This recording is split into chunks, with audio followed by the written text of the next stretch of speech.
WSIC News Talk Now.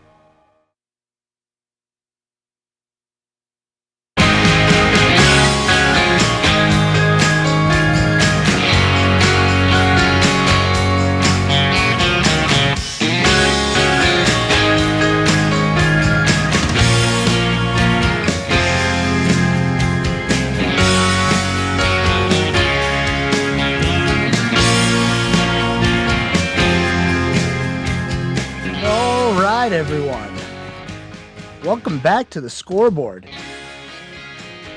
WSIC 105.9 100.7 FM. There we go. Getting the camera a little bit changed around here. If you're watching on YouTube, Facebook, WSICnews.com, there's a lot of places that you can take a look at us and see the stream. Or, as always, listen on, the radio. But if you'd like to call in, 704-873-1400 is the number. There's a lot to go over today. We had week 1 of Sunday games. We had NASCAR. But mostly, and first thing that we're going to talk about is the NFL, and not only the NFL, but specifically the Panthers, because, man, I was a little wrong. I don't feel as good about my prediction anymore. If you guys remember, going back a couple of weeks now, I did my Panthers preview show, and I said that we were going to go 9-8 this year, respectable, maybe fight for the playoffs. Everybody in that division seems like they're going to be right around the 7-8-9 win mark. And the Panthers looked like they were going to be more of a 3 or 4 win team. Now, it's only week 1, and I don't want to do this overreaction Monday because today is, historically overreaction Monday. But I'm not going to overreact because there's really nothing to overreact about. Rookie quarterback, new coach. We knew this was a possibility. I might have said I think they're going to win, but we knew it was a possibility that they were going to not look good. And Bryce Young, well, he may have been the worst performing rookie quarterback last night, but it's a long season. We have 16 more games to go. So the Panthers fall to the Falcons 24-10. Bryce Young, 1 touchdown, 2 interceptions. 146 passing yards, 20 of 38 passing. That is some poor efficiency. But he got it in the end zone, got his first touchdown, and the running game looked all right. Bryce Young didn't run much, but when he did, it was effective. Miles Sanders looked good, so, they have that going for them. And I have a problem with Hayden Hurst. What are you doing, man? Hayden Hurst catches Bryce Young's first touchdown in his career, number 1 overall pick, and he throws that thing in the stands. What are you doing? Now, if I'm that fan, I'm gonna tell you what I would do. Leave immediately. Don't let anybody come talk to you. Just go. You got your money's worth on that ticket. Go home and bring the ball, and don't let anybody see you leaving somehow. I mean, put it in your shirt. I don't know. Just don't let anybody come to you because they'll probably offer you some money for it, especially if they're, from the Panther staff. But that's in Atlanta. Maybe if it was here at home, the fans would have said, okay, we're going to bring this ball back to the Panthers and give it to Bryce and say, here you go. Here's your first touchdown pass. Do you want to remember that? Maybe. The game wasn't that good. He didn't perform good. He looked pretty bad. But, it's your first touchdown. So, got to take the good with the bad. But Bryce Young sacked 4 times on the day. And I'll tell you what, the thing that stood out to me is the fact that late in the game, it seemed like Carolina just could not stop the Atlanta run game, and it was, just death by, 1,000 paper cuts or 1,000,000 paper cuts or something like that. I don't know what the saying is, but the run defense could have been a lot better. Now, they held the passing game to under 100 passing yards total. Now, that includes sacks, but Desmond Ritter threw for 115, 1 touchdown, no interceptions, 15 of 18 passing. And as a team, they just ran for 130 yards, and that was that. Now, the Panthers outrushed them, which is interesting, and they outthrew them and had a lot of good things going for them. Just couldn't score.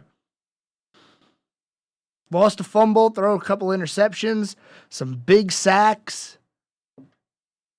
And that's how you find a loss in the NFL. Plus the penalty issue. You gotta cut down on the penalties. 9 penalties on your first game.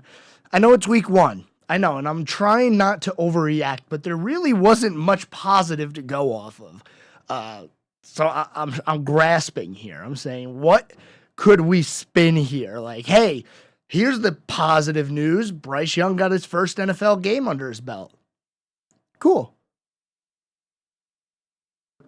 Looking around the league, though, some very good games, and I want to get into them here on the other side of the break. But just to look forward here for the Panthers, hopefully they can turn it around next week as they take on the New Orleans Saints right here in Carolina.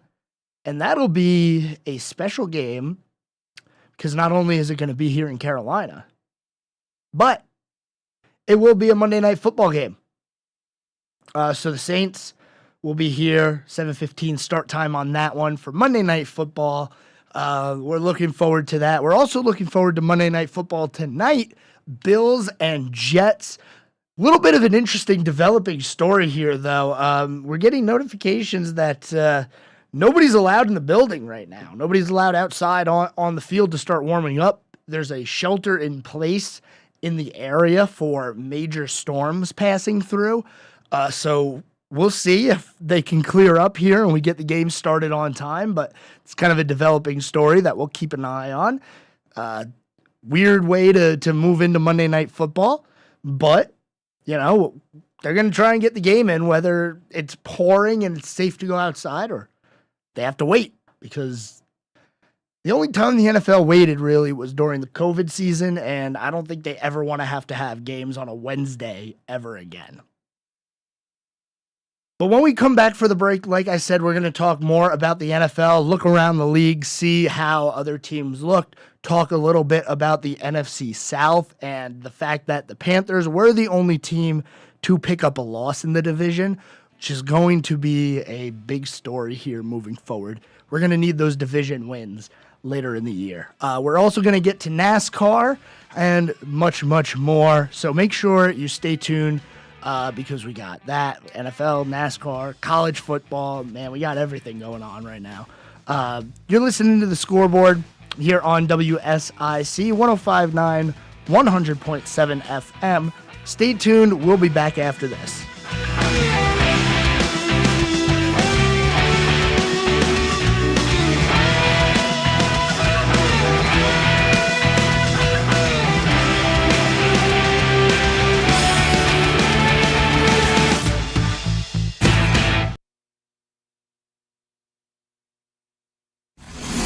Be a part of the conversation. I listen on the way to work. Have your say. It's more than just opinions, it's facts. This is WSIC News Talk Now. Here is your WSIC community calendar. Enjoy exploring the many musical talents of others? Kane Center for the Arts in Cornelius is hosting the LKN Songwriters Showcase this Saturday. Davidson Mayor Rusty Knox will be among the performers. The LKN Songwriters Showcase this Saturday. For more info, visit canearts.org. That's CAINarts.org. Less than 2 weeks until Huntersville Hay Day, the sesquicentennial celebration for the town of Huntersville. Saturday, September 23rd from 2 until 8 p.m. at Huntersville Athletic Park. Come celebrate Huntersville's 150th birthday. Saturday, September 23rd. For more info, visit huntersville.org. Not much time left for apple picking at Kerrigan Farms. The apple picking at Kerrigan Farms is a very short window. Apple picking will end September 30th. Apple picking at Kerrigan Farms, only in September. Book your experience now at kerriganfarms.com. That's kerriganfarms.com. The Renaissance Festival is back! Saturdays and Sundays, September 30th through November 19th. A non-stop outdoor family adventure! Huzzah! Tickets available online only at renfestinfo.com while supplies last. The Carolina Renaissance Festival is sponsored by Sunbelt Rentals for all your equipment rental needs. Equipment service guaranteed! Huzzah! Have an event you would like to tell people about? Yard sales, estate sales, and everything in between? Visit WSICnews.com and click on events to submit your event today. And now a look at your weather forecast from the WSIC Weather Center. It's going to be a beautiful Monday out there, mostly clear skies and a high getting near 86 degrees this afternoon. As we head into the evening, we'll have mostly clear skies with a low overnight dropping to 65 before we get back into rain chances for Tuesday. This is your weather update from the WSIC Weather Center. Fern Hill Baptist Church is a traditional fundamental congregation located in Troutman. Hear them Sunday mornings at 8:15 here on WSIC. Listen on demand, WSICFM.com. Hi folks, Pat Shannon inviting you to join me for the Home Ad Show. We help you sell things, buy things, celebrate birthdays, anniversaries, and have a lot of fun in the process. Weekday mornings from 9 to 11 here on News Talk WSIC. Thought-provoking conversations and informed perspectives. It's meant for everyday people to understand, and you don't have to stress about technical terms and stuff. They just say it like a real person. WSIC News Talk Now.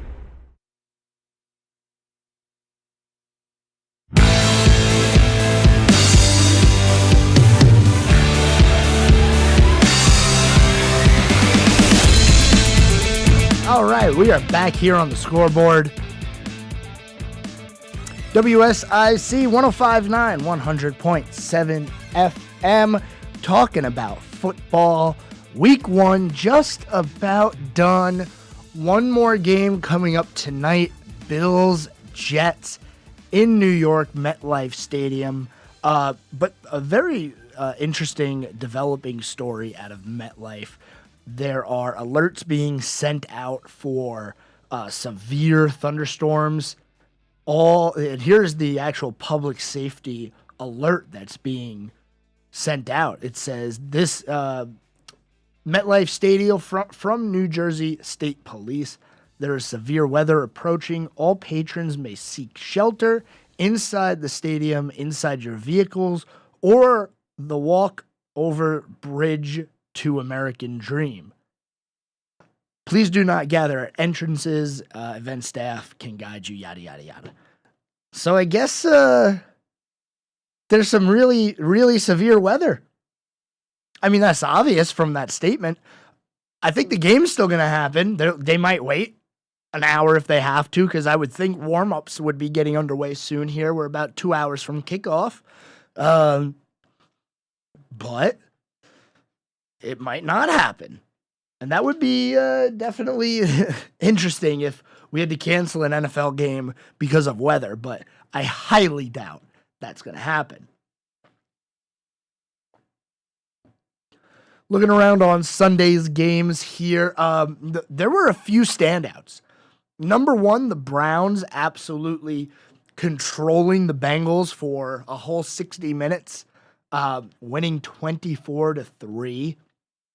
The Buccaneers beating the Vikings doesn't fare well for the rest of the NFC South, because I think the Vikings are a team that's going to compete for the playoffs, maybe compete for that division with Detroit.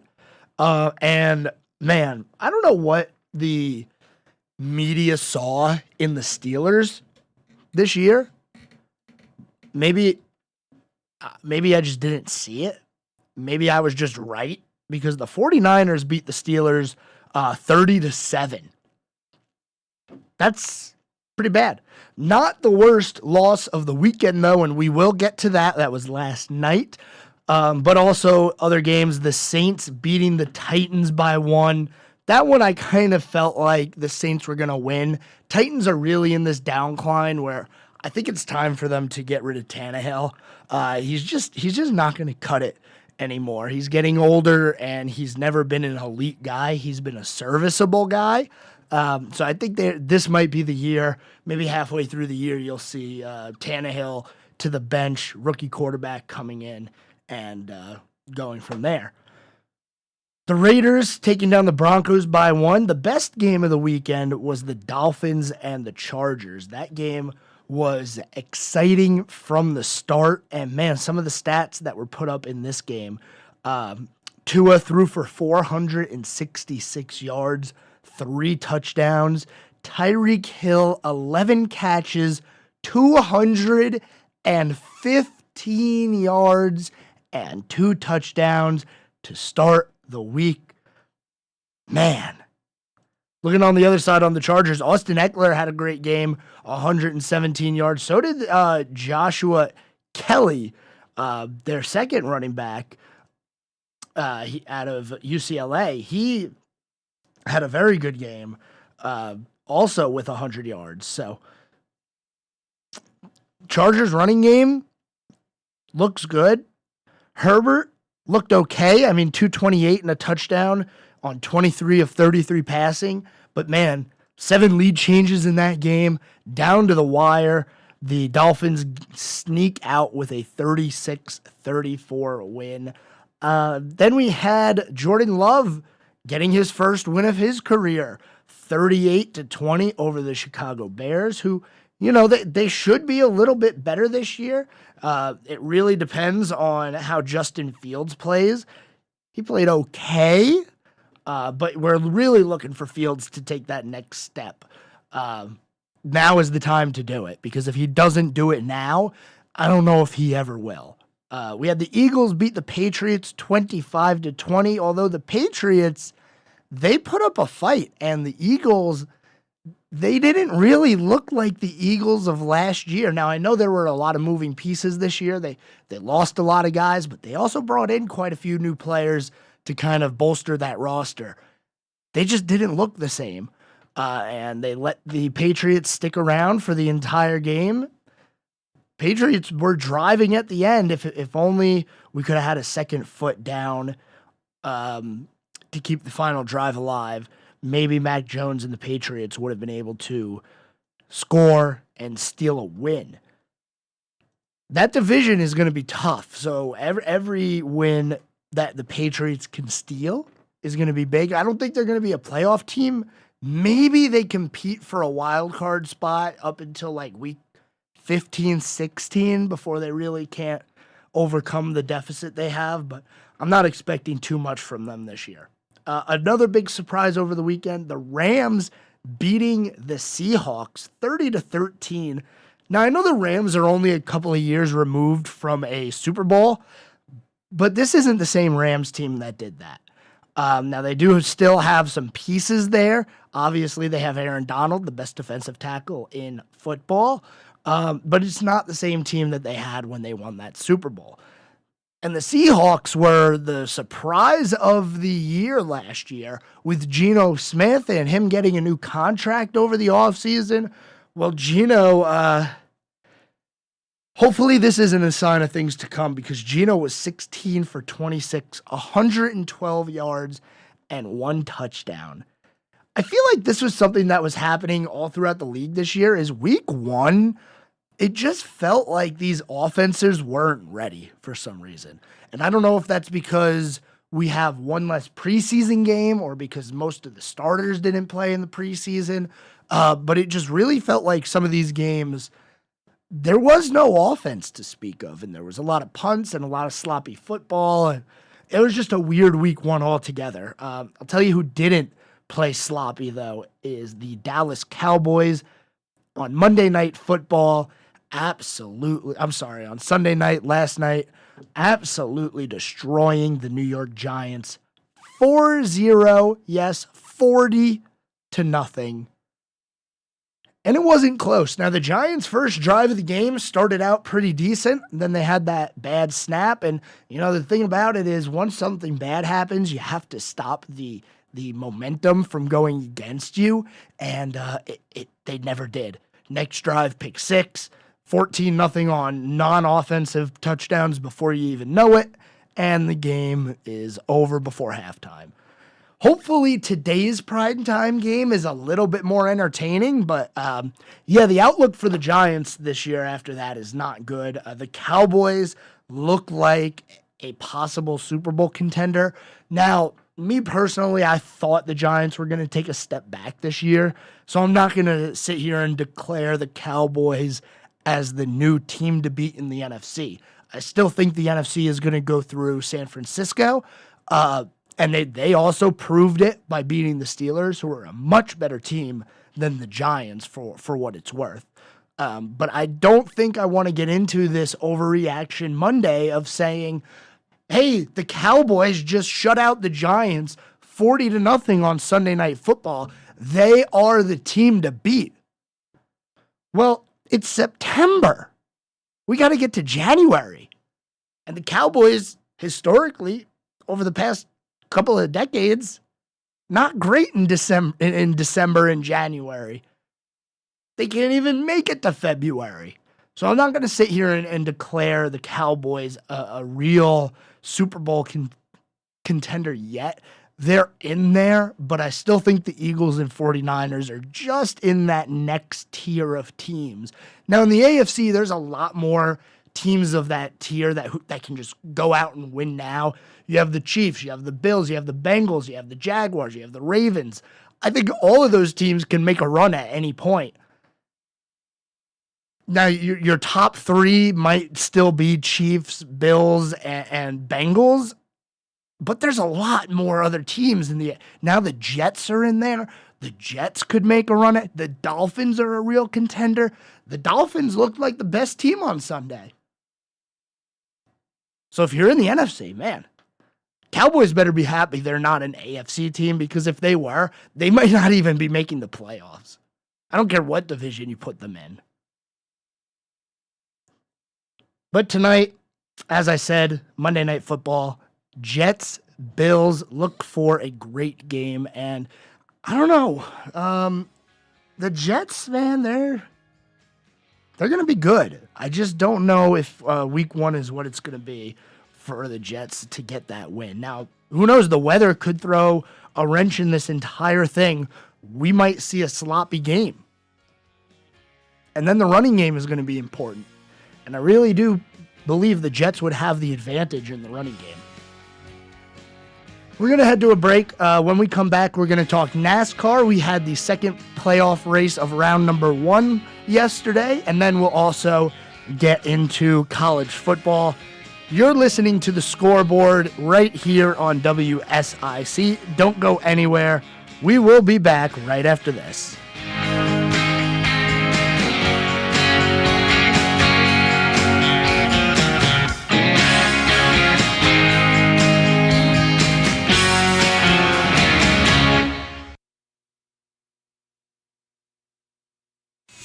Be a part of the conversation. We can't fix America's debt by starving its people. Have your say. One shooting after another, and we're doing nothing to solve it? This is WSIC News Talk Now.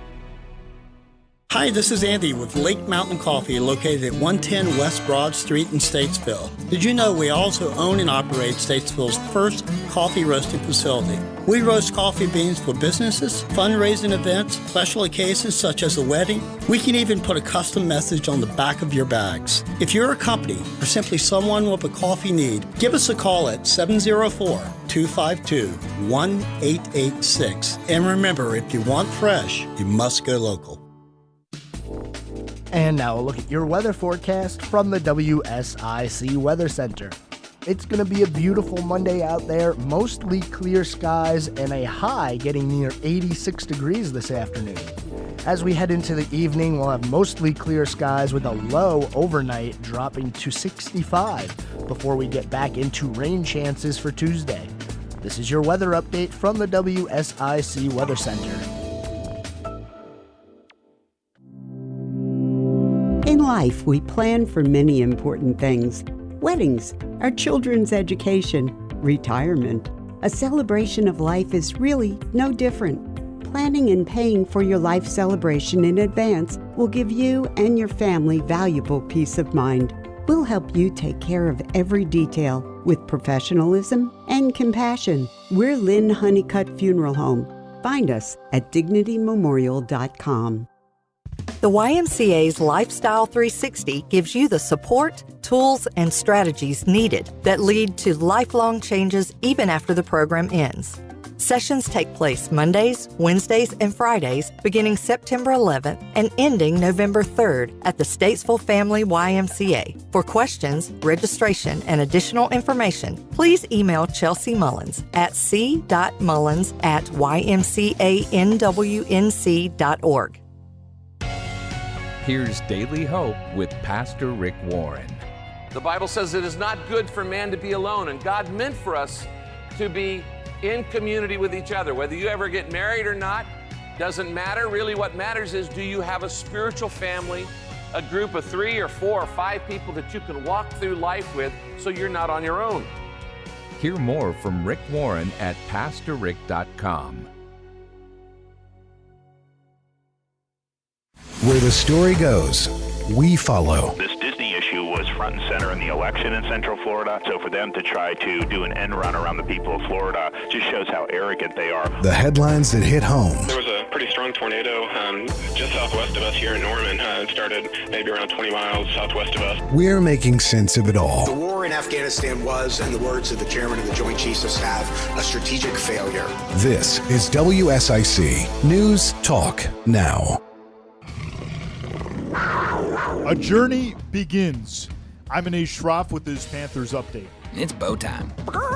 It's not just football season. It's tailgate season. And that includes every kind of football, whether it's got goalkeepers or goalposts. The kick is good! Because it doesn't matter where or how you tailgate. When you've got crispy chicken and fluffy buttermilk biscuits from Bojangles, your tailgate is better than great. It's legendary. Open the Bojangles app and order your tailgate box with boldly seasoned chicken, fixins, biscuits, and legendary iced tea today. It's bow time. The Bryce Young era started Sunday in Atlanta, and while the outcome was less than desirable, Panthers head coach Frank Reich came away impressed with a rookie QB's poise. Very encouraged, a lot of really positive things. You know, there's things to clean up in and out of the huddle. There were a few things early in the game, that we had some struggles with. Not many, but you can't have any of those. And so, we had 1 or 2 of those. That wasn't all on Bryce. One of them was on me. So, we got to get that cleaned up. But how he handled the game, the flow of the game, just completely emotionally in control, focused, the drive, all the right stuff, saying the right things. And I thought there was lots of good things on the field as well. What ultimately doomed the Panthers? 3 turnovers. Tight end Hayden Hurst. We just got to get out of our own way. Too many penalties, too many turnovers. We're a very physical and a very productive team when we get ahead of the chains. When we get behind the chains, it seems like things kind of go awry a little bit. But that's what Week 1 is all about. We'll get back in here, we'll get it fixed, and we'll be rolling into New Orleans. Carolina back at it Monday night in the home opener against division rival New Orleans. I'm Anish Shroff on the Carolina Panthers Radio Network, presented by Morris Jenkins. If you have an upcoming event, let WSIC spread the word. Go to WSICnews.com and click on the Community Calendar button. WSIC, proud to be part of your community.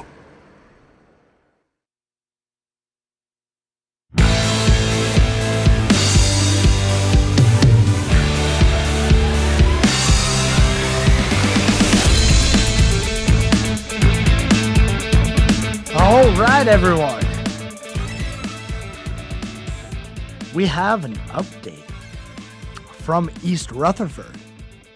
We'll get to that. You're listening to The Scoreboard with me, your host, Joe Berg, here on WSIC 105.9, 100.7 FM.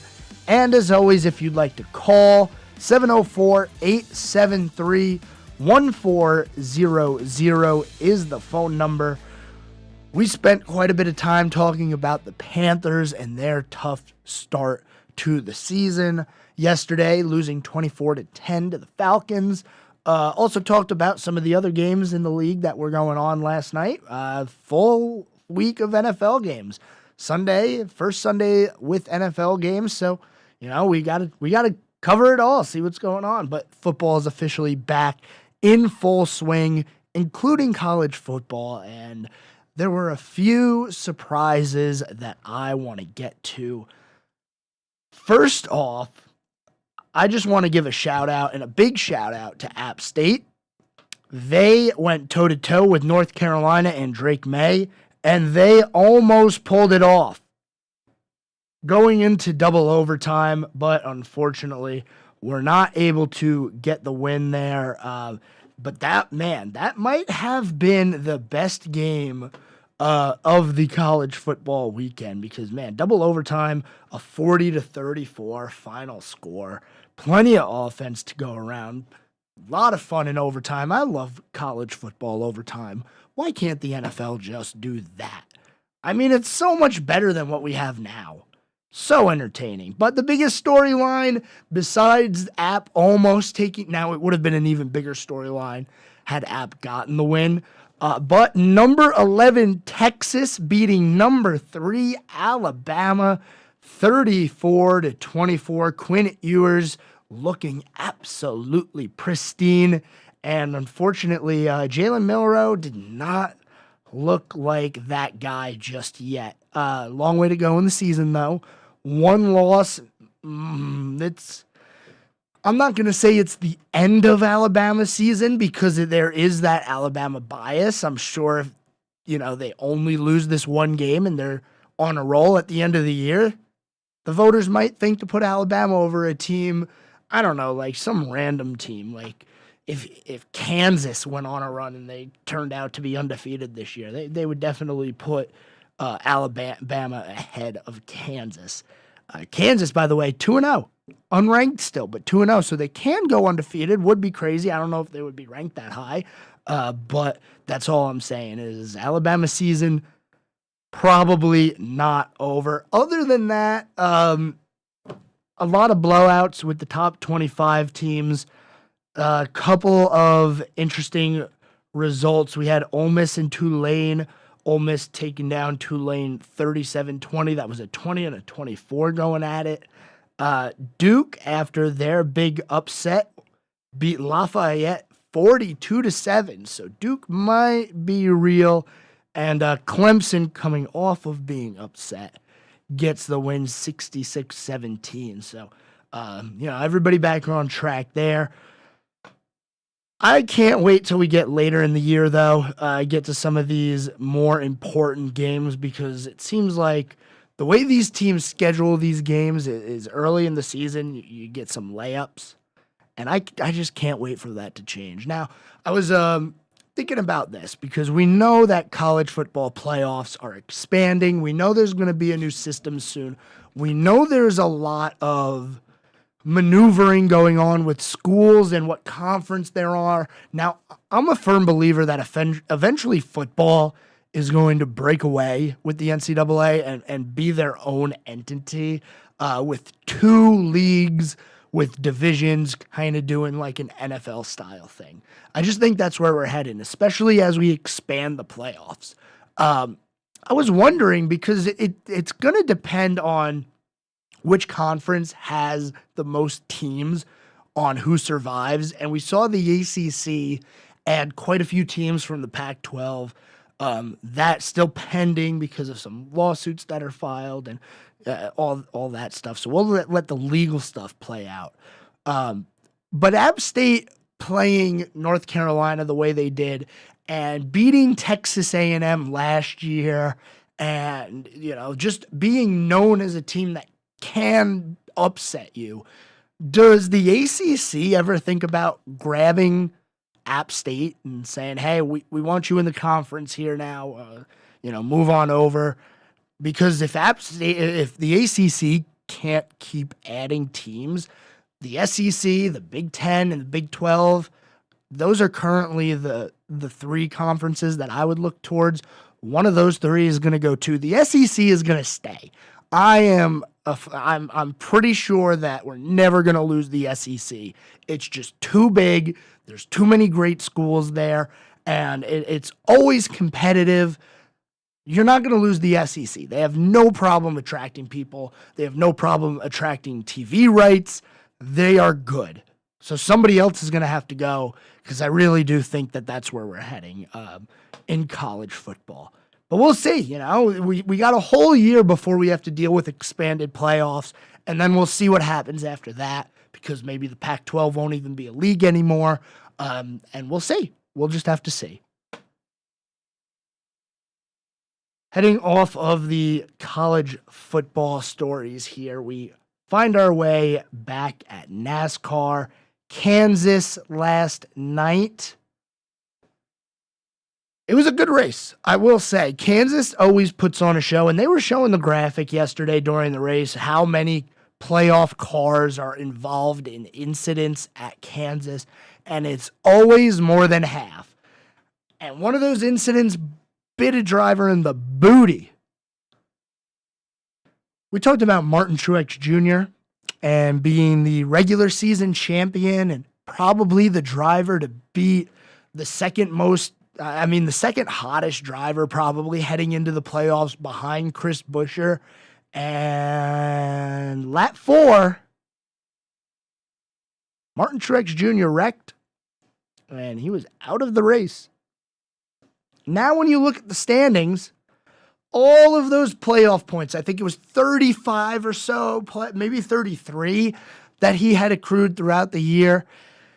And going into Bristol, the last race of round 1, Martin Truex Jr., the regular season champion, now sits 7 points below the cut line. Do we like this as NASCAR fans? Because this was going to happen eventually, where the driver who everybody was like, this is the guy to beat this year, has one tire blowout, a freak tire blowout on the 4th lap of the race, and they don't break the whatever it is that they replaced there, the control. They break the control arm. You can't fix that on track. If you would have broke the toe link, that's what I'm going for. They fix it. They lose, 3, 4, 5 laps? It's a long race. Maybe you get 1 or 2 of them back, and you gain some points. But no, Truex wrecks immediately, doesn't get any points, and now he's 7 points out. We'll get into the race when we return from the break. By the way, I spoke about some news out of MetLife. I want to tell you what it was before we head to break. Clear skies at the stadium now. The rain has moved out. I don't think there's any more rain expected. It all seems to be dying away. So we should be all good for football tonight. But we'll talk about NASCAR here when we come back from the break. You're listening to The Scoreboard on WSIC. Stay tuned. Back after this.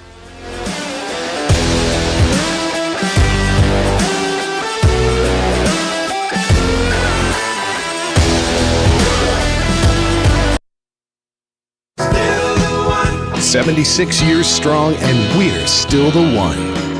WSIC. News. Talk. Now.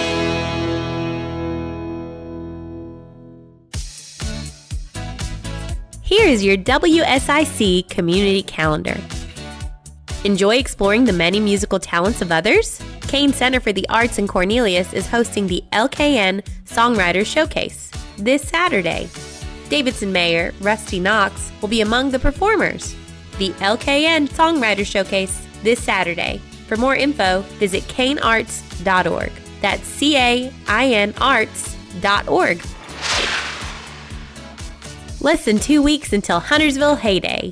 the sesquicentennial celebration for the town of Huntersville, Saturday, September 23rd from 2 until 8 p.m. at Huntersville Athletic Park.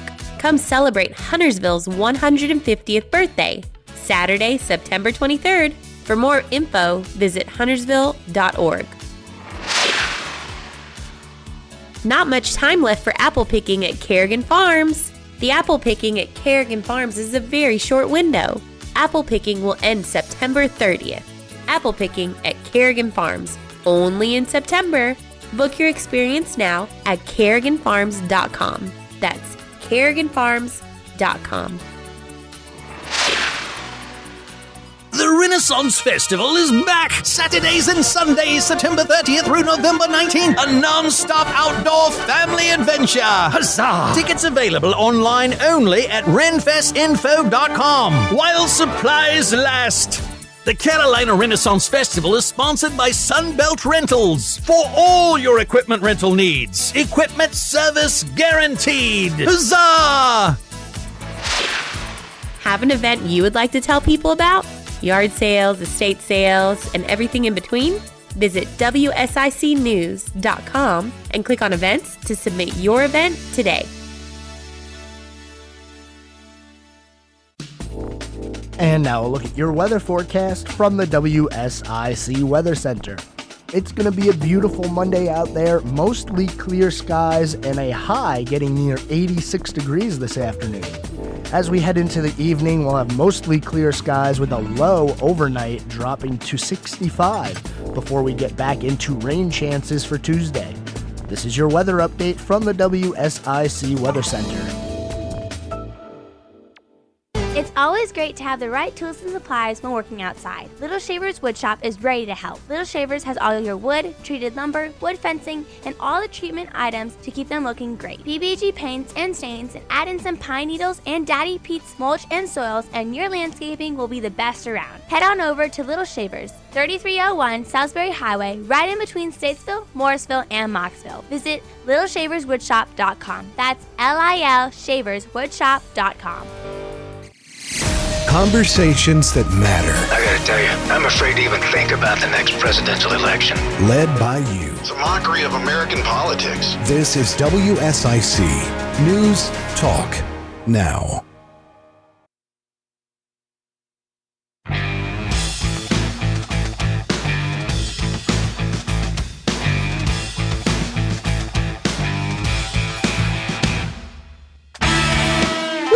Here we are back again on the scoreboard on your Monday. WSIC 105.9, 100.7 FM. And always streaming the video to YouTube, Facebook, Twitter, LinkedIn, the website, WSICnews.com. And we're talking NASCAR. We got about 10 minutes left. So, if you want to call, you have something you'd like to talk about, 704-873-1400 is the number. We were at Kansas on Sunday in the NASCAR Cup Series. MRN was on the call. Here is your 1-minute recap from the Kansas race. Green flag goes in the air, and the Hollywood Casino 400 is underway. Martin Truex Jr. up and into the outside wall. Playoff driver number 1 affected by the wall at Kansas. Kyle Larson has scored the stage win, and he'll do it in front of Bubba Wallace. A right rear tire problem for Bubba Wallace. Boy, this is huge. He was running second. Side by side into turn number 1 with Tyler Reddick in the catbird seat right behind them. Hamlin slides low, slides up across the nose. Denny Hamlin to the top of the leaderboard. 6 laps to go, and the caution flag is flying at the Hollywood Casino 400. Derek Jones goes with 2 tires. Jones is out first. Kyle Busch is out second. Joey Logano. Green, white, checker to settle it. Suarez stayed out. 3 wide for the lead. Tyler Reddick will take the lead in Kansas. Off 4, checkered flag waving at the start-finish line, and Tyler Reddick will score the win in the Hollywood Casino 400. And Tyler Reddick getting the win on Sunday, clinching his way into the next round of the playoffs. Denny Hamlin second, Eric Jones third, Kyle Larson fourth, and Joey Logano comes away with a 5th place finish. Very important for him. He was running horribly for most of the race. A big 2-tire call at the end. Even though he didn't get the win, it did get him a top 5 and a 12-point cushion as we head into Bristol.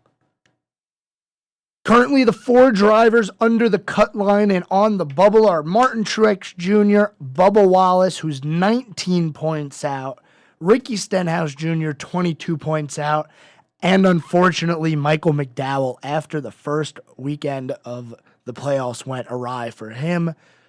Weekend number 2, not much better, a pretty poor finish, now sitting 40 points, really looking for a win, and that's probably all that he'll be able to do is some kind of crazy strategy call that gets Michael McDowell the win if he wants to advance. But as I said, Tyler Reddick winning the race, and I thought it was interesting because Denny Hamlin pretty much dominated the end of that race. And then the caution came out late. Now, Denny's car did win, but I do have some sound here from Denny Hamlin about if there's any added stress with having 2 23XI cars in the playoffs racing with him. I can't. I mean, during the regular season, it's just different. You know, the pressure's not as... You're not so focused on every single point during the regular season as much as you are in the playoffs because it's just it's a 3-race season, and you can be out after 3 races. So you have to focus on your own deal. But certainly, do I scoreboard watch during the caution and see where they're at? 100%. Well, he didn't have to do that during the caution. At the end of the race, he saw one of his 23XI cars driving away from him, and it was an awesome move that got Reddick the win. Jones and Logano were side by side coming out of 4. And here's the deal. They were side drafting really hard, and we know that slows people down. I don't know why these drivers sometimes don't try to get away from the other guy going down the straightaway, especially when you're that side by side, because you're just hurting each other. And we saw the effect of that. Reddick had a decent run out of 4, but because Jones and Logano stayed right on top of each other side by side, Reddick went to the bottom, cleared them well before we got to turn 1, and drove off into the sunset. And I'm extremely surprised that Joey Logano, Mr. Aggressive himself, the most aggressive driver in the field probably, didn't try to block Tyler Reddick's run. It wasn't big enough to where it would have been the most dangerous block in the world. Maybe, the fact that it was going from the banking or the straightaway down to the flat of the apron would have been a little weird, but they've been running there all day, so it would have been clean. There would have been no marbles down there. I just would have thought that the aggressive driver that Logano is, with a chance to get a win and punch your way into the next round in a season where you've had no consistency, one lucky win, and really don't have any positive things to look forward to, I would have thought he would have blocked and at least made it an attempt, because that's the win right there. He's got 4 tires. Reddick had 4. You got to remember, there were guys, and I mean, Daniel Suarez stayed out, took no tires. That quite obviously did not work. It was a very bad call. But the 2-tire call wasn't the worst decision in the world. They were able to hold up front for the first lap, get back to the front stretch. The 4 tires have a run. You can't let him get by. And he got by, drove off into the sunset. Now, Hamlin also eventually got past those 2 guys that took 2 tires, that being Jones and Logano, but they tried. I don't know if Logano would have been able to hold off either Reddick or Hamlin, or even if Larson would have been able to get up there from a block. I don't know if he would have been able to hold them off, but he didn't really even try. They stayed side by. I just can't get over that. And props to Tyler Reddick punching his ticket to the next round. So far, Kyle Larson and Tyler Reddick are the only guys who have advanced. Nobody else has clinched. So let's say right now, third in points, Denny Hamlin plus 49. Let's say he wrecks out of Bristol on lap 10. It's not guaranteed that he's going to make it. I mean, we saw Truex lose a heap of points over the weekend. It's not that he didn't lose points. He didn't gain any. He didn't finish the race. He was last on the fourth lap. It can happen to anybody at any time. So the name of the game is survive. Survive Bristol, especially if you have a points cushion. If you're somebody like Hamlin, Byron, Keselowski, another driver in the playoffs that had a problem where it didn't hurt them as much as it could have was Chris Buescher, who I don't know about you guys, but I'm really pulling for Buescher right now. He's just a fun guy to root for. He was running pretty decent in the top 10, and his tire blowout is really the reason that Tyler Reddick got the win and Denny Hamlin didn't, because the tire blows out on the front stretch, thankfully before the corner, so Buescher was actually able to slow it down, keep it off the wall, and you know what? He salvaged a pretty okay finish for the situation. Yeah, he was 27th, but could have been a lot worse. So he's able to salvage that. But if that doesn't happen, Denny Hamlin was over, I think it was like 3 seconds ahead at the time of caution. He would have run away with ease. But that's just not how it works. And how many times have we seen a late race caution change the outcome of a race? Now, I'm not saying that it happens every week, but it does happen quite often, to the point where I don't know how these drivers don't just completely hold their breath for the last 10 laps, especially when they're leading. But we come to Bristol next weekend, the final race in the first round. We will have 4 drivers eliminated, so looking forward to Bristol.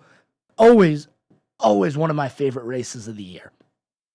Tonight, as I've been talking about, Bills, Jets.